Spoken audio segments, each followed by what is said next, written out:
আসসালামু আলাইকুম সবাইকে। আশা করি সবাই অনেক, অনেক ভালো আছো। তোমাদের অধিকাংশের কিন্তু বার্ষিক পরীক্ষা শেষ। ক্লাস 8 এ যারা আছো, তোমাদের আবার সামনে বৃত্তি পরীক্ষা এবং এই বৃত্তি পরীক্ষার শেষ সময়ে প্রিপারেশনটা তোমার কেমন হওয়া উচিত, সেটা নিয়ে আজকের ভিডিও। আমি যদি তোমার জায়গাতে থাকতাম, আমি আসলে কি স্ট্র্যাটেজি ফলো করতাম, কিভাবে প্ল্যানগুলো সাজাতাম, সেটা তোমাদের সাথে শেয়ার করব। একটা প্রশ্ন দ্বারা ফার্স্টে শুরু করি, কারা আসলে বৃত্তি পাবে, তার ঠিক উল্টা প্রশ্নটা করা যায়, কারা আসলে পাবে না। তো এই সময়টাতে অনেকেই আছো যারা বার্ষিক পরীক্ষা শেষে অন্যান্য বছরের যে কাজটা করো যে ঘোরাঘুরি করো আরকি। বার্ষিক পরীক্ষা শেষ হইলে বাড়িতে যাও, নানা বাড়িতে ঘুরতে যাও। তো অন্যান্য বছরের মতো এই বছরটা কল্পনা করলে হবে না। তোমার তো সামনে বৃত্তি পরীক্ষা, তাই না? তুমি না পড়লেও তোমার পাশের ফ্রেন্ডটা কিন্তু ঠিকই পড়তেছে। তোমাকে হয়তোবা দেখাচ্ছে Facebook A active status on রেখে সে দেখবা যে পড়তেছে। তুমি হয়তোবা ভাবতেছো সে পড়তেছে না। তোমাকে দেখাচ্ছে সে পড়তেছে না, কিন্তু সে কিন্তু আসলে পড়তেছে। তো এই সময়টাতে আসলে যারা সময় নষ্ট করবা, তারা আসলে বৃত্তি পাবা না। তাহলে তার উল্টাটা বলা যায় যে যারা হচ্ছে সময়ের সঠিক ব্যবহার করবা, তারাই বৃত্তিটা পাবা। আরো এক টাইপের স্টুডেন্ট আছে যারা বৃত্তি পাবে এই সময়টাতে, যাদের আসলে কনফিডেন্স আছে মনের মধ্যে যে হ্যাঁ, আমাকে দ্বারা সম্ভব। সো যারা কনফিডেন্ট তারা আসলে বৃত্তি পাবে। তাহলে বৃত্তি পাবে না কারা? যাদের কনফিডেন্স কম? অবশ্যই না। কনফিডেন্স যদি কমও থাকে, হয়তো তোমার বার্ষিক পরীক্ষা ভালো হয় নাই, হয়তো তোমার বেসিকের ঘাটতি আছে, তোমার হাতে এখনো কিন্তু কিছুদিন সময় আছে। সময়টা খুব বেশি বলব না, খুবই অল্প। কিছুদিন সময় আছে। এই সময়ের মধ্যেও তুমি যদি চাও, তুমি কিন্তু পড়ার সময়টা বাড়িয়ে, ডিউরেশন বাড়িয়ে তুমি কিন্তু সুন্দর একটা প্রিপারেশনের মাধ্যমে কনফিডেন্সটা গেইন করতে পারবা। তাহলে বৃত্তি পাবে না কারা? যারা আসলে ওভার কনফিডেন্ট থাকতেছে এই সময়টাতে। অনেকে ভাবতেছে কি জানো? তোমাদের যারা ভিডিওটা দেখবা, তোমাদের মধ্যে অনেকে আছো যারা নিজে ভেবে নিছো যে তোমার হয়তোবা বৃত্তি পরীক্ষাটা খুবই সোজা। তুমি বসবা, পরীক্ষা দিবা, তোমার তো সবকিছু জানা আছে, তুমি মনে হয় বৃত্তি পেয়ে গেছো। এখন থেকে ধরে নিচ্ছ যে বৃত্তি পেয়ে গেছি আমি। তো ওভার কনফিডেন্স এই বিষয়টা খারাপ। তোমার মধ্যে কনফিডেন্স থাকা ভালো। ওভার কনফিডেন্স আমার আমার এখনো মানে আমার নিজের অভিজ্ঞতা থেকে এটা বলতেছি যে আমি একটা পরীক্ষাতে, কোন পরীক্ষা আমি বলব না। একটা পরীক্ষাতে আমি খুবই ওভার কনফিডেন্ট ছিলাম যে আমি চান্স পাবোই। কিন্তু আমি ওইটাতে চান্স পাই নাই। কিন্তু যেটাতে মোটামুটি কনফিডেন্ট ছিলাম সেই পরীক্ষাগুলাতে কিন্তু আমি চান্স পাইছি। ওকে? সো ওভার কনফিডেন্স এটা কিন্তু নিজের মধ্যে কোনো অহংকার নিয়ে আইসো না। তুমি যদি ভালো স্টুডেন্ট হও, তুমি আরো বেশি এফোর্ট দিতে থাকো। পড়ালেখা ছেড়ে দিও না। তুমি ভেবে নিও না যে তোমার বৃত্তি হয়ে গেছে। তোমার আশেপাশে হয়তোবা কোনো ভালো স্টুডেন্ট নাই। এই কারণে ভেবে নিচ্ছ যে তোমার বৃত্তি হবে। কিন্তু এমনও হইতে পারে যে পরীক্ষার হলে গিয়ে তুমি একটা প্রশ্নে তুমি আটকায় গেছো, তোমার মাথা ঘুরে গেছে। তুমি পরীক্ষার মধ্যে হঠাৎ অসুস্থ হয়ে গেলা। পরীক্ষার টেনশনে যে বৃত্তি পাবো কি পাবো না। তো এই বিষয়গুলা মানে যাতে না হয়, এর জন্য কনফিডেন্ট থাকো, কিন্তু ওভার কনফিডেন্ট নিয়ে আইসো না নিজের মনের মধ্যে। ঠিক আছে? তো এই হচ্ছে আলাপ আলোচনা। এখন প্রশ্নটা হচ্ছে যাদের আসলে কনফিডেন্সের অভাব, তারা আসলে কি করবা? ছোট্ট একটা কাজ করো। জাস্ট তোমার ব্রেনের মধ্যে ঢুকায় নাও, যাদের মনে হচ্ছে যে ভাই আমি হয়তোবা বৃত্তি পাবো না, আমাকে দ্বারা হবে না। তুমি একটা জাস্ট কাজ করো, একটা স্টিকি নোটে লিখো যে আমাকে দ্বারা হবে ইনশাল্লাহ। এ কথাটা লিখে এই যে স্টিকি নোট নাও, এখানে লিখো সুন্দর করে যে আমাকে দ্বারা হবে ইনশাল্লাহ। এটা লিখে তুমি তোমার টেবিলের সামনে টুকে রাখো। তুমি প্রতিদিন ঘুম থেকে ওঠার পরে অথবা ঘুমাতে যাওয়ার আগে চোখ বন্ধ করে তুমি ৫ সেকেন্ড ১০ সেকেন্ড ভাববা যে হ্যাঁ, আমি হচ্ছে বৃত্তি পাইছি। বৃত্তির টাকা দিয়ে আমি কিছু একটা কিনতে যাচ্ছি। তোমার যেটা ড্রিম, তুমি সেটা প্রতিদিন হচ্ছে ঘুমাতে যাওয়ার আগে বা মানে ঘুম থেকে ওঠার পরে তুমি ১০ সেকেন্ড ১৫ সেকেন্ড চোখ বন্ধ করে একটু ভাববা বিষয়গুলা। এবং ওই যে টেবিলের সামনে লাগায় রাখছো যে আমাকে দ্বারা হবে ইনশাল্লাহ, এটার দিকে প্রতিদিন তুমি একবার করে তাকাবা। ঠিক আছে? তো যাদের কনফিডেন্সের অভাব আছে, তোমরা একটু এই কাজটা কইরো। প্রয়োজনে ছবিটা তুইলে তোমরা কিন্তু গ্রুপে পোস্ট করতে পারো, আমি দেখব। ঠিক আছে? সো কেন গ্রুপে পোস্ট করতে বলতেছি? এর কারণ হচ্ছে দেখো, চ্যালেঞ্জ নিতে হয় সবাইকে দেখায়। তুমি যদি লুকায়ে কোনো একটা চ্যালেঞ্জ নাও, সেটা কিন্তু তোমার নিজের মনের মধ্যে থাকলো। কিন্তু তুমি যখন ছবিটা পোস্ট করলা গ্রুপে, তখন কিন্তু আরো ১০ জন দেখতেছে, আমি দেখতেছি। সো তুমি কিন্তু তোমার মনের মধ্যে তুমি ব্রেইনকে তখন বুঝাচ্ছ যে আচ্ছা, আমি ভাইয়ার সামনে চ্যালেঞ্জ নিয়ে ফেলছি। তো এই চ্যালেঞ্জটা তো আমার কমপ্লিট করতে হবে। আমাকে তো বৃত্তি পেয়ে দেখাইতে হবে, তাই না? তো এই কারণে বলতেছি যে তোমরা হচ্ছে এই কাজটা কইরো। করে তোমরা হচ্ছে একটু পোস্ট কইরো। আচ্ছা, দেন আসো আমি আসলে প্ল্যানগুলো কিভাবে সাজাইতাম। আমি জাস্ট চিন্তা করতাম যে আচ্ছা, আজকে যদি 10 তারিখ হয় তাহলে আমার হাতে আর সময় কতদিন আছে তুমি সেটা আগে দেখো। তোমার হাতে সময় কতদিন আছে? মোটামুটি 17 দিনের মতো, রাইট? তো এই 17 দিনে তুমি আসলে কিভাবে একটা প্রপার প্ল্যান সাজাবা, কিভাবে তোমার প্রপার যে রুটিন সেটা কিভাবে সাজাবা। আমি তোমাদেরকে একটু হেল্প করি। দেখো, তোমার এখন থেকে, তুমি তো এখনো ছোটই আছো মোটামুটি। আমি তো অনেকগুলা পরীক্ষা দিছি। তুমি লাইফে হয়তোবা কোনো পরীক্ষাই দাও নাই। বড়সড় কোনো পরীক্ষাই দাও নাই। তো বিশ্বাস করে নাও, কারা আসলে বৃত্তি পাবে? খুব সিম্পল একটা কথা বলবো, যারা এই মুহূর্তে বেশি, বেশি রিভিশন দিবে তারাই আসলে বৃত্তিটা পাবে। ঠিক আছে? তুমি যদি এই 17 দিনে বেশ কয়েকবার রিভিশন দিয়ে ফেলতে পারো, সেটা তোমার উপর ডিপেন্ড করবে। তুমি আগে কতটুকু পড়ছো তার উপর ডিপেন্ড করবে। তোমার যদি আগে পড়া অনেক বেশি থাকে, সেক্ষেত্রে তুমি অনেক বেশি রিভিশন দিতে পারবা। তোমার যদি একটু কম পড়া থাকে, হয়তোবা ২-৩ বার দিতে পারবা। তাই না? তো আমি এইখানে একটা প্ল্যান দিচ্ছি, যাতে যারা হচ্ছে মিড রেঞ্জে আছো, মোটামুটি পড়ালেখা করছো, খুব বেশি বেসিক ক্লিয়ার না, মোটামুটি ক্লিয়ার আছে, বা তুমি হচ্ছে মোটামুটি পড়ালেখা করছো, মোটামুটি কনফিডেন্স আছে।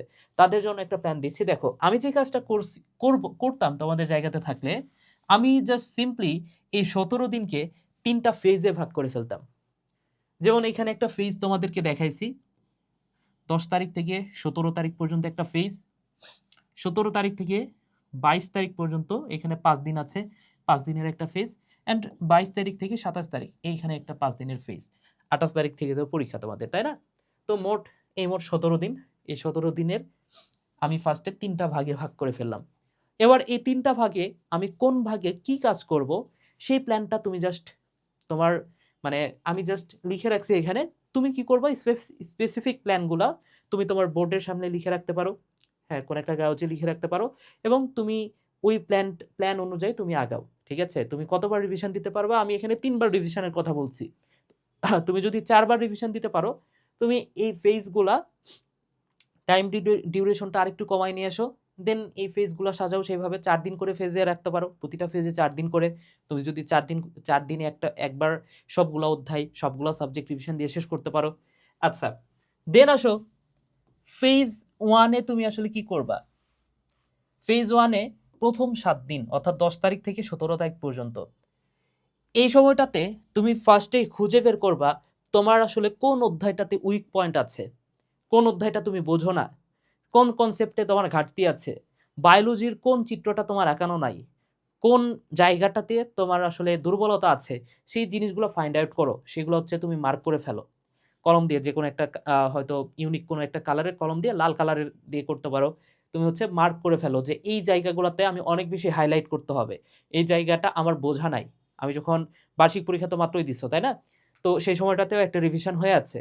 তো সেইখানে যে বিষয়গুলো নিয়ে অনেক বেশি প্যারা খাইছো, যে জিনিসগুলা মানে তুমি বুঝতে পারো নাই, সেগুলা ফার্স্টে শেষ করবা। ঠিক আছে? অর্থাৎ তুমি হচ্ছে উইক পয়েন্টগুলা তুমি মার্ক করো অ্যান্ড এগুলা পড়া শেষ করো।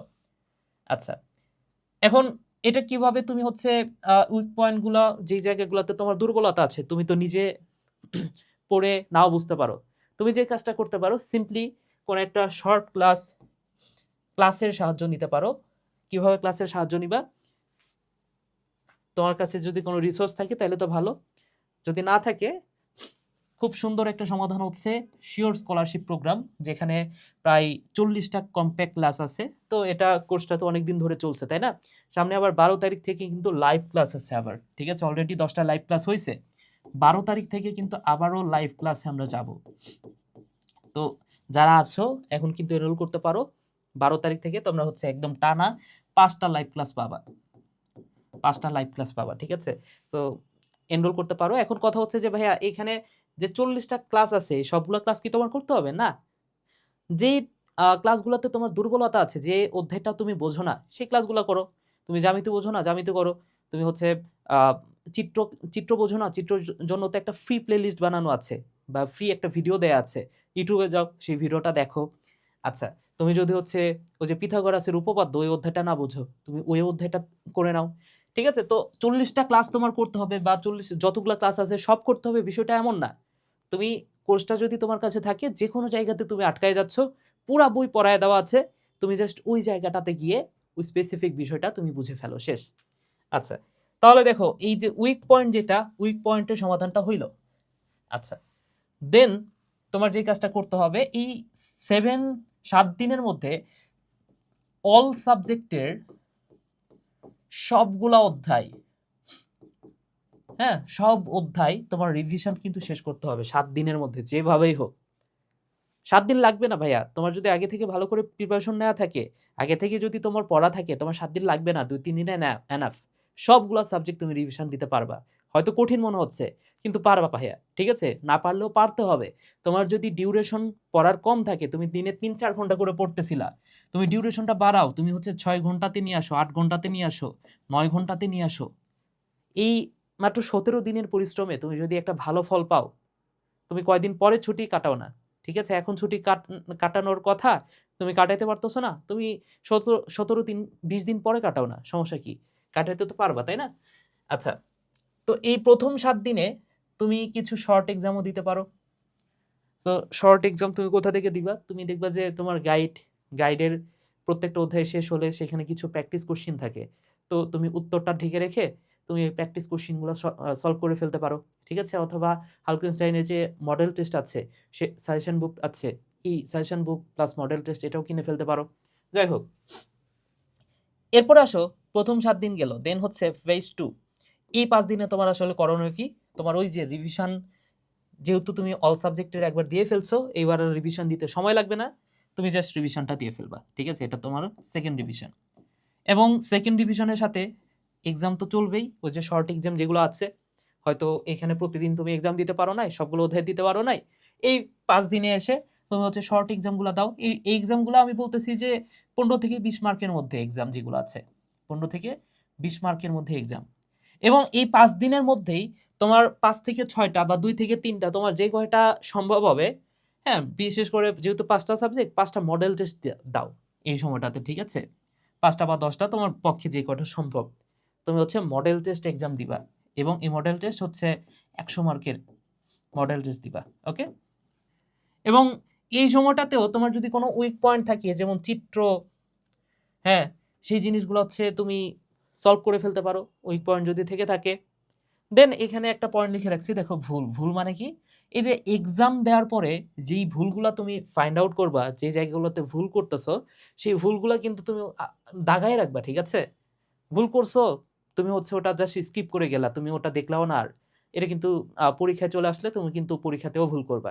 এই কারণে তুমি যে কাজটা করবা, মডেল টেস্ট এক্সাম দেওয়ার পরে যেগুলো ভুল আছে, সেগুলো কিন্তু বিভিন্ন কালারের কলম দিয়ে, পেন দিয়ে তুমি কিন্তু আন্ডারলাইন করে রাখবা, ঠিক আছে? কেন আন্ডারলাইন করে রাখবা? কারণ হচ্ছে এই যে ফেজ 3, অর্থাৎ 22 থেকে 27 দিন, মানে 27 তারিখ পর্যন্ত, এই সময়টাতে কিন্তু তোমার মানসিক যে প্রশান্তি, সেটা কিন্তু নিয়ে আসতে হবে। তোমার কিন্তু এই সময়টাতে এসে পড়তেছো, অনেক কিছু পড়তেছো, দেখতেছো যে পড়া শেষ হয় নাই, আবার পড়তেছো, এরকম করলে কিন্তু হবে না। এই সময়টাতে তোমার একটা রিফ্রেশমেন্টের দরকার আছে। তো মানে বিষয়টা যাতে এমন না থাকে, তুমি এই জায়গাগুলোতে ফাঁকি দিয়ে তুমি এই 5 দিনে এসে যত পড়া সব জমায় রাখছো, এই 5 দিনে এসে তুমি চাইতেছো যে 3-4 বার রিভিশন দিয়ে ফেলবা এই 5 দিনে। তো সেটা করতে যাবা না, ঠিক আছে? এই প্রথম যে কতদিন হচ্ছে 12 দিন, এই প্রথম 12 দিন তোমার হচ্ছে টার্নিং পয়েন্ট। এই 12 দিন যদি তুমি ঠিকঠাক মতো কাজে লাগাতে পারো ভাইয়া, এই 5 দিন তোমার রিল্যাক্স করতে হবে। এবং এই রিল্যাক্স যদি তুমি করতে পারো, তুমি কিন্তু পরীক্ষাতে ভালো মতো বসতে পারবা, ঠিক আছে? অনেক ভালো স্টুডেন্ট আমি দেখছি, হ্যাঁ, অনেক মেডেল আছে, অনেক পুরস্কার পাইছে, যে এক্সাম দেয় সেটাতেই ফার্স্ট। কিন্তু হয়তো সে তার স্বপ্নের পরীক্ষাটাতে যখন যায়, স্বপ্নের পরীক্ষাতে তোমার টেনশনের কারণে, সে অবশ্যই ভালো স্টুডেন্ট, কিন্তু টেনশনের কারণে সে কিন্তু ভালো করতে পারে না। হয়তো ঢাকা ভার্সিটি তার টার্গেট, ঢাকা ভার্সিটিতে চান্স পাইলো না, এমন অনেক হয়েছে, ঠিক আছে? এবং আমার চোখে অনেককে দেখছি আমি। আচ্ছা, তো এই সময়টাতে তোমার আসলে মানসিক যে রিফ্রেশমেন্ট, সেটা হচ্ছে তুমি নিয়ে আসবা। কিভাবে নিয়ে আসবা? তুমি হচ্ছে বিকালবেলা করে একটু হাঁটতে পারো, হালকা খেলাধুলা করতে পারো, ছাদে গিয়ে হাঁটাহাঁটি করতে পারো, ঠিক আছে? অর্থাৎ সারাদিন বই নিয়ে বসে না থেকে তুমি জাস্ট একটু হাঁটাহাঁটি করবা। দেন এইখানে গুরুত্বপূর্ণ একটা বিষয়, সেটা হচ্ছে রিভিশন তো দিবাই, পাশাপাশি এই সময়টাতে তুমি চেষ্টা করবা যে এক্সাম না দেয়ার। কেন এক্সাম না দেয়ার? কারণ হচ্ছে এই সময়টাতে তুমি যদি এক্সাম দাও, এবং এক্সাম দিয়ে কোনো কারণে তোমার যদি মার্ক খারাপ চলে আসে, তুমি কিন্তু কনফিডেন্স হারায় ফেলবা। তুমি হয়তোবা অনেক কনফিডেন্স গেইন করছো, সব পড়া আছে আমার। দিয়ে একটা পরীক্ষা দিলা, সেই পরীক্ষাতে কোনো কারণে তোমার মার্কটা কম চলে আসলো। তুমি কিন্তু হতাশ হয়ে যাবা যে আমাকে দ্বারা আর হবে না। ঠিক আছে? তো তুমি এক্সাম না দিয়ে তুমি যে কাজটা করতে পারো, এই যে এই এক্সামগুলোতে তুমি যেই জিনিসগুলো ভুল করছো, সেই ভুলগুলা কিন্তু এই সময়টাতে তুমি দেখতে পারো, চেক করতে পারো আবার। বুঝছো? সো এই কাজটা কইরো ভাইয়া, যে এক্সাম না দিয়ে তুমি হচ্ছে আগে যেগুলো এক্সাম দিছো, সেগুলো তুমি আবার চেক করো। আরো একটা কাজ করতে পারো, তুমি হচ্ছে এখানে এমন কিছু এক্সাম দিতে পারো যেই কোশ্চেনগুলো অনেক বেশি সোজা। অর্থাৎ তুমি আগে হয়তোবা ওই পরীক্ষার কোশ্চেনে একবার এক্সাম দিয়ে ফেলছো, সেটাতে তুমি আবার এক্সাম দাও। যাতে তুমি এটা ইনশিওর করতে পারো যে তোমার মার্কটা বেশি আসবে এবং তোমার যাতে কনফিডেন্সটা না হারায়। এই হচ্ছে বিষয়। সো এইভাবে তুমি তোমার যে রুটিনটা, তুমি তোমার যে প্ল্যানটা সেটা সাজাইতে পারো এবং এভাবে সাজাইলে ইনশাল্লাহ তুমি আসলে পরীক্ষায় ভালো করতে পারবা। ঠিক আছে?